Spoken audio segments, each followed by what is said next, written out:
ಮಂಡ್ಯ ಜಿಲ್ಲೆಯ ಮಳವಳ್ಳಿ ಪಟ್ಟಣದ ಸುಲ್ತಾನ್ ರಸ್ತೆಯಲ್ಲಿ ಶನಿವಾರ ರಾತ್ರಿ ಸಂಭವಿಸಿದ ಆಕಸ್ಮಿಕ ಬೆಂಕಿ ಅವಘಡದಲ್ಲಿ ಪೇಂಟ್ ಮತ್ತು ಹಾರ್ಡ್ವೇರ್ ಅಂಗಡಿ ಸಂಪೂರ್ಣವಾಗಿ ಸುಟ್ಟು ಕರಕಲಾದ ಘಟನೆ ನಡೆದಿದೆ. ಈ ದುರಂತದಲ್ಲಿ ಕೋಟ್ಯಾಂತರ ರೂಪಾಯಿಗಳ ನಷ್ಟ ಸಂಭವಿಸಿದೆ. ಶ್ರೀನಿವಾಸಾಚಾರಿ ಅವರಿಗೆ ಸೇರಿದ Srilakshmi Venkateshwara paint and hardware ಅಂಗಡಿಯಲ್ಲಿ ಬೆಂಕಿ ಕಾಣಿಸಿಕೊಂಡಿದ್ದು, ಬಾಗಿಲು ಹಾಕಿದ್ದ ಅಂಗಡಿಗೆ ಒಳಗಿನಿಂದಲೇ ಜ್ವಾಲೆಗಳು ಹೊತ್ತಿಕೊಂಡಿದ್ದವು. ಸಾರ್ವಜನಿಕರು ತಕ್ಷಣ ಅಗ್ನಿಶಾಮಕ ಠಾಣೆಗೆ ಮಾಹಿತಿ ನೀಡಿದರು. ವಾಹನ ವಿಳಂಬವಾಗಿ ಆಗಮಿಸಿದ ಹಿನ್ನೆಲೆಯಲ್ಲಿ ಬೆಂಕಿ ತೀವ್ರಗೊಂಡಿತು ಎಂಬುದು ಸ್ಥಳೀಯರ ಆರೋಪ. ಪ್ರಾರಂಭದಲ್ಲಿ ಒಂದು ಅಗ್ನಿಶಾಮಕ ವಾಹನ ಸ್ಥಳಕ್ಕೆ ಬಂದು ಪ್ರಯತ್ನಿಸಿದರೂ ಬೆಂಕಿ ನಿಯಂತ್ರಣಕ್ಕೆ ಬಾರದ ಹಿನ್ನೆಲೆ ಮದ್ದೂರು, ಹಲಗೂರು, ಮಂಡ್ಯ ಮತ್ತು ಮೈಸೂರಿನಿಂದ ಒಟ್ಟು 5 ಅಗ್ನಿಶಾಮಕ ವಾಹನಗಳು ಸ್ಥಳಕ್ಕೆ ಧಾವಿಸಿ 3 ಗಂಟೆಗಳ ಕಾಲ ಹರಸಾಹಸ ಪಟ್ಟವು. ಜೆಸಿಬಿ ಸಹಾಯದಿಂದ ಅಂಗಡಿಯ ಮುಖ್ಯ ಬಾಗಿಲು ಒಡೆದು ಒಳಗೆ ನುಗ್ಗಿ ಅಗ್ನಿಶಾಮಕ ಸಿಬ್ಬಂದಿಗಳು ಬೆಂಕಿ ನಂದಿಸುವ ಕಾರ್ಯಾಚರಣೆ ನಡೆಸಿದರು. ಈ ವೇಳೆ ಸ್ಥಳದಲ್ಲಿ ಜನಸಾಗರ ಜಮಾಯಿಸಿದ್ದು, ಪೊಲೀಸ್ ಇಲಾಖೆ ಪರಿಸ್ಥಿತಿ ನಿಯಂತ್ರಣಕ್ಕೆ ತರಲು ಶ್ರಮಿಸಿತು. ಘಟನಾ ಸ್ಥಳಕ್ಕೆ ಅಗ್ನಿಶಾಮಕ ದಳದ ಡಿಎಫ್ಒ ರಾಘವೇಂದ್ರ, ತಾಲೂಕು ಅಧಿಕಾರಿ Aruna, DySP Yashwanth Kumar, town inspector Ravikumar ಭೇಟಿ ನೀಡಿ ಕಾರ್ಯಾಚರಣೆಯನ್ನು ಮಾರ್ಗದರ್ಶಿಸಿದರು. ಚೆಸ್ಕಾಂ ಜೆಇ ಪ್ರಕಾಶ್ ತಕ್ಷಣ ವಿದ್ಯುತ್ ಸಂಪರ್ಕ ಕಡಿತಗೊಳಿಸಿ ದೊಡ್ಡ ಅನಾಹುತ ತಪ್ಪಿಸಿದರು. ಅಂಗಡಿಯಲ್ಲಿ ಲಕ್ಷಾಂತರ ರೂಪಾಯಿಗಳ ಪೇಂಟ್, ಹಾರ್ಡ್ವೇರ್ ವಸ್ತುಗಳು ಹಾಗೂ ಇತರೆ ಸಾಮಗ್ರಿಗಳು ಬೆಂಕಿಗಾಹುತಿಯಾಗಿದ್ದು, ಮಾಲೀಕರು ಅಗ್ನಿಶಾಮಕ ದಳದ ವಿಳಂಬದ ವಿರುದ್ಧ ಆಕ್ರೋಶ ವ್ಯಕ್ತಪಡಿಸಿದ್ದಾರೆ. ಇಂತಹ ದೊಡ್ಡ ಮಟ್ಟದ ಬೆಂಕಿ ದುರಂತ ಮಳವಳ್ಳಿ ಪಟ್ಟಣದಲ್ಲಿ ಇದೇ ಮೊದಲ ಬಾರಿಗೆ ಸಂಭವಿಸಿದ್ದು, ಸ್ಥಳೀಯರಲ್ಲಿ ಆತಂಕ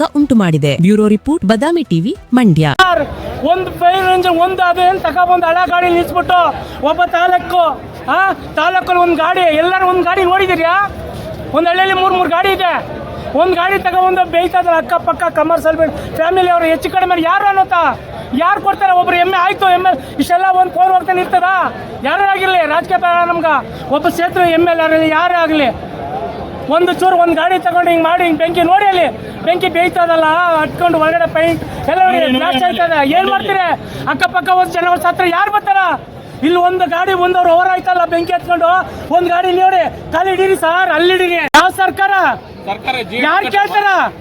ನಾನು ಬಲ್ಲಿ IT ರಿಟರ್ನ್ ಆದ್ರೆ 1 ತಿಂಗಳು ಒಂದು ನೋಟಿಸು, GST ಒಂದು ಆದ್ರೆ ಮತ್ತು GST ಬಿಲ್ ಹಾಕಿಲ್ಲ, 25,000 ಕಟ್ಟಿ, ಅವ್ರ ಲಂಚ ಬೇರೆ ಇದೆಲ್ಲ ಇದೆ. ನಾವು GST ಕಟ್ಟಿಲ್ವಾ? ನಾವು ಓಡ್ರಲ್ವಾ? ನಾವು ಇದು ಮಾಡಿಲ್ವಾ? ಯಾಕೆ ಓಡ್ರಲ್ಲಿ? ಯಾಕ್ರೆ ಒಂದು ಗಾಡಿ ಇಲ್ಲ?